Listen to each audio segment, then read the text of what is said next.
আসবে এই রাজ্যের খবরে। শপথ নিয়ে রাজ্যপাল বেনজির সংঘাত। বিধানসভায় রাজ্যপালকে আক্রমণ মুখ্যমন্ত্রীর। দুই বিধায়ককে জরিমানা নিয়ে রাজ্যপালকে তোপ। খুনি ডাকাতদের জরিমানা হয় না, নিট নিয়ে দুর্নীতি করলে জরিমানা হয় না। স্পিকার চিঠি দিচ্ছেন, উনি নাড়াচাড়া করবেন না। রুল 5 মেনে শপথ হয়েছে, লাইনে চলুন, বেলাইনে চলবেন না। বিধানসভায় রাজ্যপালকে আক্রমণ মমতার।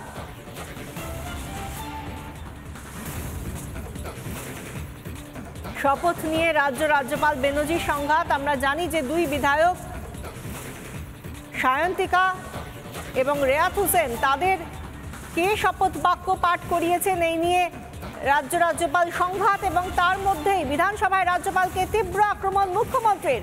দুই বিধায়ককে জরিমানা নিয়ে রাজ্যপালকে তোপ দাগলেন মুখ্যমন্ত্রী। খুনি ডাকাতদের জরিমানা হয় না, নিট নিয়ে দুর্নীতি করলে জরিমানা হয় না। স্পিকার চিঠি দিচ্ছেন, উনি নাড়াচাড়া করবেন না। লাইনে চলুন, বেলাইনে চলবেন না। বিধানসভায় রাজ্যপালকে আক্রমণ মমতার। আমাদের সঙ্গে টেলিফোনে রয়েছেন প্রতিনিধি বিট্টু রায়চৌধুরী। বিট্টু, রাজ্যপাল সংঘাতের মধ্যে এবার মমতার বেনজির আক্রমণ রাজ্যপালকে। দেখো, আজকে মূলত শপথ যখন সম্পন্ন হয়, অর্থাৎ 4 জন বিধায়ক যখন শপথ শেষ করেন, তারপর মুখ্যমন্ত্রী মমতা বন্দ্যোপাধ্যায় তিনি বলতে শুরু করেন, এবং সেখানেই দেখা যায় লাগাতার ভাবে তিনি রাজ্যপালকে কন্টিনিউয়াসলি আক্রমণ করে গিয়েছেন। প্রত্যেক কটা শব্দে প্রায় তার বক্তব্যের 20 থেকে 25 মিনিট সামগ্রিকভাবে রাজ্যপালের বিরুদ্ধেই তার বক্তব্য ছিল। এবং এক্ষেত্রে দাঁড়িয়ে যে 500 টাকার পেনাল্টির কথা গতকাল রাজ্যপাল চিঠি দিয়েছিলেন দুই শপথ নেওয়া শব্দ বিধায়ক যারা রয়েছেন, তাদের মধ্যে সায়ন্তিকা এবং রেয়াত হোসেনকে, অর্থাৎ সেখানে 500 টাকার যেই ক্ষতিপূরণ বা আর্থিক পেনাল্টির কথা সেটা উল্লেখ করা হয়েছিল। এবং এক্ষেত্রে দাঁড়িয়ে মমতা বন্দ্যোপাধ্যায়ের বক্তব্য, যারা জনপ্রতিনিধি, যারা জিতে আসছেন, তাদেরকে মূলত এই ক্ষতিপূরণের জন্য বলছেন রাজ্যপাল। কিন্তু অন্যদিকে দাঁড়িয়ে যারা দুর্নীতিগ্রস্ত, নিট সংক্রান্ত বিষয়ে যারা জড়িত, তাদের কোনো রকম আর্থিক পেনাল্টি হচ্ছে না। এই কেমন শাসন? মূলত এই প্রশ্নটাই আজকে কক্ষের অভ্যন্তর থেকে মমতা বন্দ্যোপাধ্যায় রাজ্যপালের বিরুদ্ধে করেন। অর্থাৎ তোমায় বলে রাখা ভালো যে আজকে সামগ্রিকভাবে মমতা বন্দ্যোপাধ্যায় যা বক্তব্য রেখেছেন তা কিন্তু এই শপথ গ্রহণকে কেন্দ্র করে, এবং তার পাশাপাশি রাজ্যপালের বিরুদ্ধে শপথকে নিয়ে যে সমস্ত ক্ষোভ, সমস্ত ক্ষোভই কার্যত উগলে দিলেন মমতা বন্দ্যোপাধ্যায়। এখানেই শেষ নয়, এর পাশাপাশি তিনি আরো বেশ কিছু মন্তব্য করেছেন, যার মধ্যে গুরুত্বপূর্ণভাবে আজকে এই রুল 5 চ্যাপ্টার 2 এর যে প্রসঙ্গ বিধানসভার অভ্যন্তরে, এবং সেটাকে কার্যত মান্যতা দেওয়ার প্রশ্নে তিনি সওয়াল করেছেন। তিনি বলছেন যে যেমন সংবিধান মতো অনুসারে কাজ হয়, ঠিক একইভাবে কিছু প্রভিশনও রয়েছে, সেই প্রভিশন অনুসারে কাজ হয়, এবং বিধানসভাতে সেই শপথটা মূলত সেই বিধানসভার যে সেই জায়গা থেকে কি করে এই ধরনের আক্রমণ, সে নিয়ে প্রশ্ন উঠছে। ধন্যবাদ বিট্টু।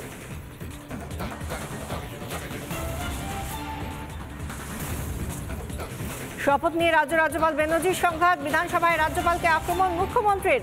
দুই বিধায়ককে জরিমানা নিয়ে রাজ্যপালকে তোপ। খুনি ডাকাতদের জরিমানা হয় না, নিট নিয়ে দুর্নীতি করলে জরিমানা হয় না। স্পিকার চিঠি দিচ্ছেন, উনি নাড়াচাড়া করবেন না।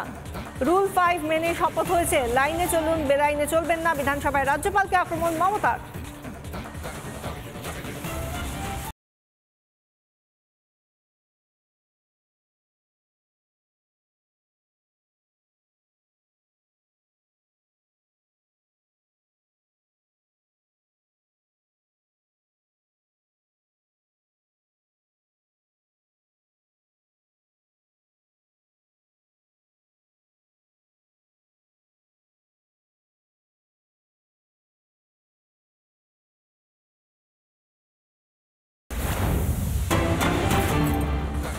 আন্দোলনের মধ্যেই বাংলাদেশে সাইবার হানা।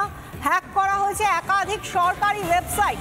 প্রধানমন্ত্রীর দফতরের ওয়েবসাইটও হ্যাক করা হয়েছে ব্যাংক ও পুলিশের ওয়েবসাইটও। একদিকে আন্দোলন, অগ্নিগর্ভ বাংলাদেশ, তার মধ্যে আন্দোলনকারীরা 48 ঘন্টার জন্য স্থগিত রেখেছে আন্দোলন, কিন্তু এর মধ্যেই কারফিউ চলছে দেশে, আর তার মধ্যেই বাংলাদেশের সাইবার হানা। হ্যাক করা হয়েছে একাধিক সরকারি ওয়েবসাইট, প্রধানমন্ত্রীর দফতরের ওয়েবসাইটও হ্যাক করা হয়েছে, সেই সঙ্গে হ্যাক করা হয়েছে ব্যাংক ও পুলিশের ওয়েবসাইটও।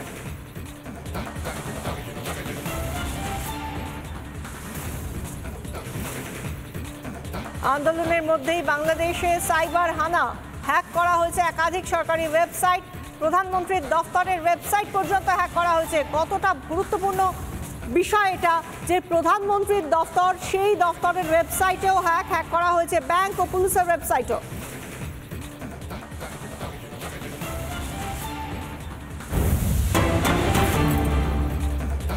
অশান্ত বাংলাদেশ, জারি রয়েছে কারফিউ। প্রভাব পড়েছে দক্ষিণ দিনাজপুর জেলার হিলি সীমান্তে। হিলি সীমান্তে দাঁড়িয়ে রয়েছে শয় শয় ট্রাক। সমস্যায় লরি চালকরা। যেভাবে দুদেশের বাণিজ্যে এর প্রভাব পড়েছে, বিভিন্ন সীমান্তে আমরা দেখতে পাচ্ছি শয় শয় ট্রাক, কোনোটা কাঁচা সবজি, কোনোটা অন্যান্য কাঁচা মাল নিয়ে দাঁড়িয়ে রয়েছে দিনের পর দিন। এবং এবারে আমরা যে ছবিটা দেখাচ্ছি তা হলো হিলি সীমান্তের ছবি। দাঁড়িয়ে রয়েছে শয় শয় ট্রাক।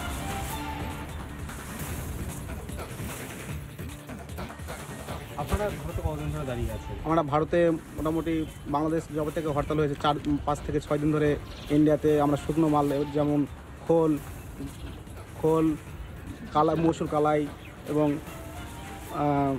আরও ইত্যাদি বিভিন্ন ধরনের মাল নিয়ে আমরা বাংলাদেশে আটকে আছি, এই ইন্ডিয়া পার্কিং আটকে আছি। বাংলাদেশে আমরা দীর্ঘদিন ধরে সমস্যায় আছি। এবার বাংলাদেশে এরকম পরিস্থিতি হওয়ার ফলে মানে ভয়ানক একটা পরিস্থিতি তৈরি হয়েছে। মানে ড্রাইভাররা কোনোভাবে ওখানে আমাদের গাড়িগুলোর মালগুলো খালি হচ্ছে না। এবার ড্রাইভাররাও বেরোতে পারছে না। 10 দিন, 15 দিন, 20 দিন হয়ে গেছে। এবার কোনো খাবার নেই, জলের ব্যবস্থা নেই, কঠিন পরিস্থিতি হয়ে গেছে। ওই জন্য আমরা প্রশাসনের কাছে, আমাদের লরি অ্যাসোসিয়েশনের তরফ থেকে আমরা বলতে চাই প্রশাসনের কাছে যে যদি মাল গাড়িগুলো খালি না হয়, কম করে আমাদের ড্রাইভারগুলোকে যেন খুব তাড়াতাড়ি ওরা বাংলাদেশ থেকে আজকালের মধ্যেই বের করে দেয়। কতজন এরকম ড্রাইভার রয়েছে? মোটামুটি 200-250 ড্রাইভার আছে যা আটকে রয়েছে। আটকে রয়েছে। তাদের খুব কঠিন, অনেকের শরীরও খারাপ। আন্তর্জাতিক ব্যবসায় প্রভাবটা বলতে কি দেখেন, প্রথমে তো ওরা বন্ধ বলেছিল যে রবিবার সোমবার গাড়ি নেবে না। তারপরে আমরা রিকোয়েস্ট করার পরে ওরা কাঁচামালটা যেহেতু ওদের সার্ভেয়ারগুলো টোটালি ডিস্টার্ব হয়ে গেছে, ডিস্টার্ব হওয়ার জন্য ওরা লাস্টে ওরা ম্যানুয়ালি সেটা কাঁচামালগুলো নেওয়ার জন্য অ্যারেঞ্জমেন্ট করে। আর এখনও ওদের সার্ভেয়ারটা এখনও ভালো হয়নি। আজকে সকালে ওদের সাথে কথা হয়েছে, তো ওনারা বলছে যে সার্ভেয়ারটা হয়তো আশা করি ওরা 12টার মধ্যে হয়তো ভালো হয়ে যাবে। তো ততক্ষণ পর্যন্ত ওরা কাঁচামালটাই দিতে বলেছে। যদি ভালো হয়ে যায় তাহলে আবার সেই অন্যান্য মালগুলো নেবে। হিলি সীমান্তে দাঁড়িয়ে রয়েছে একাধিক ট্রাক। এই ট্রাকগুলো আমদানি রফতানিতে তার জন্যই সেখানে যাচ্ছিল, দেশে যাচ্ছিল এবং সেই জায়গা থেকে তারা আটকে রয়েছে। অশান্ত বাংলাদেশ, তার প্রভাব সরাসরি পড়েছে দুদেশের বাণিজ্যে। প্রভাব পড়েছে দক্ষিণ দিনাজপুর জেলার হিলি সীমান্তে। হিলি সীমান্তে দাঁড়িয়ে রয়েছে শয় শয় ট্রাক।